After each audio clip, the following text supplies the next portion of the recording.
के राष्ट्रवाद को एक नई ऊंचाइयां प्रदान की, जिसने भारत के अंदर देखते ही देखते आजादी के बंदों को वंदे मातरम के इस मंत्र के माध्यम से विदेशी हुकूमत के खिलाफ लड़ने की एक नया जोश और एक नया तेज दिया था। और भाइयों बहनों, एक बार फिर से जो लोग तुष्टीकरण की राजनीति करके बंगाल के सामाजिक और यहां की आध्यात्मिक व्यवस्था के साथ, सांस्कृतिक व्यवस्था के साथ खिलवाड़ करके बंगाल की पहचान को अपने वोट बैंक के लिए नष्ट करना चाहते हैं, उनको मुंहतोड़ जवाब देने का अवसर आपके पास विधानसभा चुनाव के माध्यम से आया है।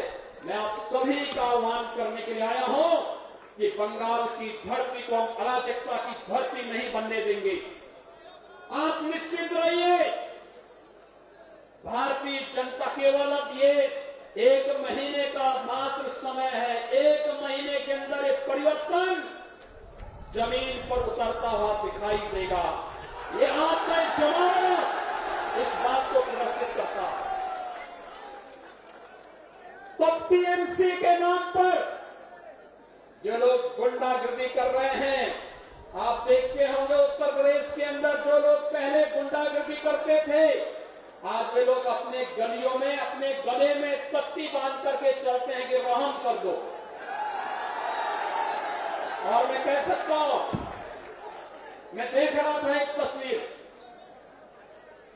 भारतीय जनता पार्टी के एक कार्यकर्ता की बुजुर्ग माता को टीएमसी के गुंडा ने बेरहमी के साथ पीटा और उनके मुंह पर जो सूजन था उसको देखते हुए आंखों में आंसू आ रहे थे कि कितने बेरहम और बर्बर हैं ये लोग, एक महिला को भी नहीं छोड़ते।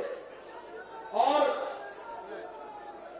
अपराधी अगर अपराध करता है तो पुलिस का काम है अपराधी के खिलाफ कार्रवाई करना, प्रशासन का काम है, शासन का काम है उस अपराधी के खिलाफ कार्रवाई करना।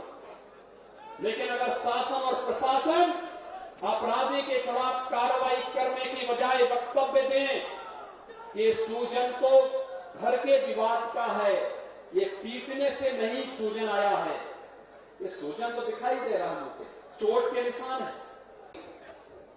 चुनाव की प्रक्रिया प्रारंभ हो चुकी है, बस हम मान करके चलिए 2 मई के बाद भारतीय जनता पार्टी की सरकार जब बंगाल के अंदर बनेगी तो टीएमसी और कम्युनिस्टों के नाम पर गुंडागर्दी और अराजकता फैलाने वाले गुंडे अपनी जान की भीख मांगते हुए गलियों अपने गले में तख्ती लेकर के घूमते हुए फिरेंगे। और उस समय फिर फिर से देश के सामने होगा कि जो भी कानून के साथ खिलवाड़ करेगा उसको अपनी जान की भीख मांगने के लिए इसी प्रकार से मजबूर होना पड़ेगा। और तब उस समय के लिए हम सबको अपने को तैयार करना होगा, सारे मतभेदों को बुला करके बंगाल को उसकी पहचान को पुनर्स्थापित करने के लिए, बंगाल को विकास की राह पर ले चलने के लिए प्रधानमंत्री मोदी जी के नेतृत्व में एक भारत श्रेष्ठ भारत की परिकल्पना को साकार करने के लिए बंगाल के नागरिकों को भी रोजगार चाहिए, नौकरी चाहिए। बंगाल के नौजवानों के लिए भी अच्छे और जिस प्रकार की वक्तव्य दे जा रहे हैं, ये बंगाल का अपमान है, बंगाल के नागरिकों के साथ धोखा है। आप देख रहे हैं गंगा मैया तो उत्तराखंड से उत्तर प्रदेश होते हुए बिहार और झारखंड होते हुए पश्चिमी बंगाल होते हुए गंगा सागर तक जाती है। ये गंगा मैया तो भारत की एकात्मता की एक बहुत पवित्र धारा का एहसास हम सबको कराती है, जो एक भारत श्रेष्ठ भारत के साथ हम सब को जोड़ती है। लेकिन आज कुछ लोग हैं जो बंगाल के अंदर रह करके भारत की एकात्मता को चुनौती देने के मुद्रा में लगातार अपने राजनीतिक स्वार्थों के लिए तुष्टीकरण की भेंट बंगाल को चढ़ा देना चाहते हैं। हमें बंगाल को तुष्टीकरण की भेंट नहीं चढ़ने देनी है। गंगा की अविरलता और निर्मलता को तो बनाए रखने के लिए नमामि गंगे परियोजना के माध्यम से प्रधानमंत्री मोदी जी के द्वारा कार्य किया जा रहा है और साथ साथ गौ हत्या को रोकने के लिए भी बड़ा कार्यक्रम हम लोग प्रारंभ करने जा रहे हैं। उत्तर प्रदेश के अंदर कोई गौ हत्या नहीं कर सकता।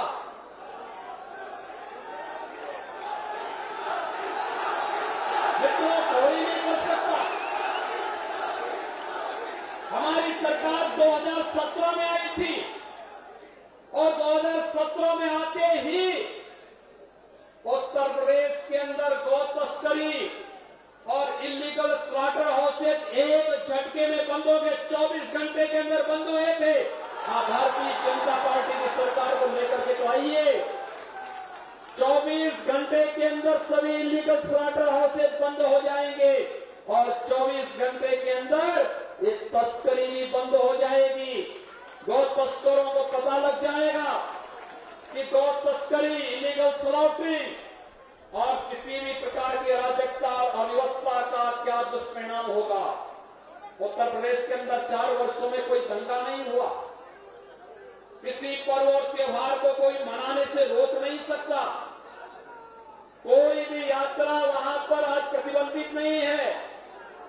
बंगाल में तो न्यायपालिका को यहां की सरकार से कहना पड़ता है कि अगर उत्तर प्रदेश में दुर्गा पूजा का आयोजन हो सकता तो बंगाल में क्यों नहीं हो सकता है।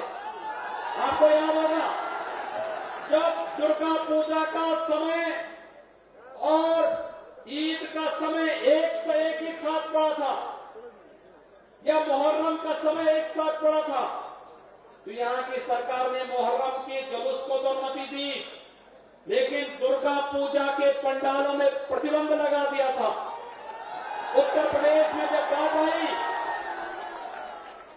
उत्तर प्रदेश में हम लोगों ने कहा कि नहीं, दुर्गा पूजा का जो समय होगा उस समय पूजा ही होगी और उस समय पूजा में कोई व्यवधान हम नहीं पड़ने देंगे। और एक भी जगह पूजा के पंडाल नहीं रोके गए थे, लेकिन बंगाल के अंदर बैन किए जाते हैं, पूजा को प्रतिबंधित किया जाता है, भावनाओं के साथ खिलवाड़ किया जाता है, गौ तस्करों को प्रश्रय दिया जाता है, उनके समर्थन में सत्ता के यहां पर वक्तव्य आते हैं। ये मुझे आश्चर्य होता है इन सब बातों को लेकर के। ये भारत की आस्था के साथ खिलवाड़ है और भारत अपनी आस्था के साथ कभी खिलवाड़ बर्दाश्त नहीं कर सकता है। और बंगाल की धरती भारत के सांस्कृतिक राष्ट्रवाद की धरती के रूप में अपनी पहचान बनाई है और बंगाल की धरती का यह संदेश एक बार फिर से पूरे देश के अंदर गूंजना चाहिए कि जो कार्य कभी स्वामी विवेकानंद जी ने कहा था, उन्होंने दुनिया के यानी वैश्विक मंच पर जाकर के बंगाल की धरती का एक युवा सन्यासी बंगाल की धरती से यह आह्वान करता था और उनका जो आह्वान था वह भारत को जागृत करने का आह्वान था। उन्होंने इस समय कहा था कि गर्व से कहो हम हिंदू हैं। जो स्वामी विवेकानंद का एक वक्तव्य कोई सांप्रदायिकता का प्रतीक तो नहीं था। स्वामी विवेकानंद का यह वक्तव्य तो भारत को जोड़ने वाला वक्तव्य था। भारत की सनातन संस्कृति को वैश्विक मंच पर स्थापित करने का, वैदिक परंपरा को वैश्विक मंच पर स्थापित करने का एक मंत्र था। स्वामी विवेकानंद इस परंपरा को मैं प्रणाम करता हूं। रामकृष्ण परमहंस की साधना से पवित्र इस धरती में, स्वामी प्रणवानंद जी की साधना से पवित्र इस धरती ने भारत के राष्ट्रवाद को एक नई ऊंचाइयां प्रदान की थी, जिसने भारत के अंदर देखते ही देखते आजादी के बंदों को वंदे मातरम के इस मंत्र के माध्यम से विदेशी हुकूमत के खिलाफ लड़ने की एक नया जोश और एक नया तेज दिया था।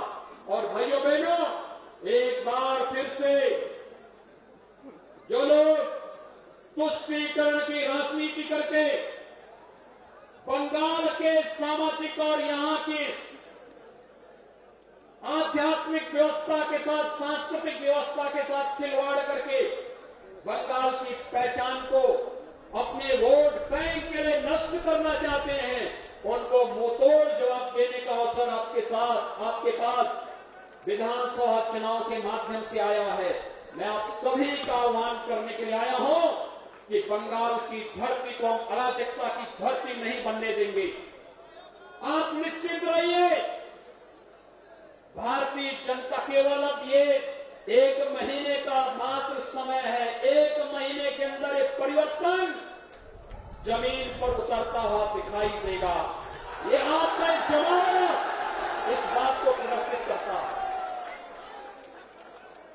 तो टीएमसी के नाम पर जो लोग गुंडागर्दी कर रहे हैं, आप देखते होंगे उत्तर प्रदेश के अंदर जो लोग पहले गुंडागर्दी करते थे, आज वे लोग अपने गलियों में अपने गले में तख्ती बांध करके चलते हैं कि रहम कर दो। और मैं कह सकता हूं, मैं देख रहा था एक तस्वीर, भारतीय जनता पार्टी के एक कार्यकर्ता की बुजुर्ग माता को टीएमसी के गुंडा ने बेरहमी के साथ पीटा और उनके मुंह पर जो सूजन था उसको देखते हुए आंखों में आंसू आ रहे थे कि कितने बेरहम और बर्बर हैं ये लोग, एक महिला को भी नहीं छोड़ते। और अपराधी अगर अपराध करता है तो पुलिस का काम है अपराधी के खिलाफ कार्रवाई करना, प्रशासन का काम है, शासन का काम है उस अपराधी के खिलाफ कार्रवाई करना। लेकिन अगर शासन और प्रशासन अपराधी के खिलाफ कार्रवाई करने की बजाय वक्तव्य दें कि सूजन तो घर के विवाद का है, ये पीटने से नहीं सूजन आया है, ये सूजन तो दिखाई दे रहा है, मुझे चोट के निशान है, और तब भी बयान दिया जा रहा है ये सूजन तो मामूली से विवाद के कारण खड़ा हुआ है। आश्चर्य होता है मुझे, ये पार्टी बनकर के काम करना बंद करे। और मुझे लगता है कि बहुत समय नहीं, भाइयों बहनों, भारत निर्वाचन आयोग ने चुनाव की घोषणा कर दी है, चुनाव की प्रक्रिया प्रारंभ हो चुकी है। बस हम मान करके चलिए 2 मई के बाद भारतीय जनता पार्टी की सरकार जब बंगाल के अंदर बनेगी तो टीएमसी और कम्युनिस्टों के नाम पर गुंडागर्दी और अराजकता फैलाने वाले गुंडे अपनी जान की भीख मांगते हुए गलियों अपने गले में तख्ती लेकर के घूमते हुए फिरेंगे। और उस समय फिर से देश के सामने होगा कि जो भी कानून के साथ खिलवाड़ करेगा उसको अपनी जान की भीख मांगने के लिए इसी प्रकार से मजबूर होना पड़ेगा। और तब उस समय के लिए हम सबको अपने को तैयार करना होगा, सारे मतभेदों को बुला करके बंगाल को उसकी पहचान को पुनर्स्थापित करने के लिए, बंगाल को विकास की राह पर ले चलने के लिए प्रधानमंत्री मोदी जी के नेतृत्व में एक भारत श्रेष्ठ भारत की परिकल्पना को साकार करने के लिए बंगाल के नागरिकों को भी रोजगार चाहिए, नौकरी चाहिए, बंगाल के नौजवानों के लिए भी अच्छे अवसर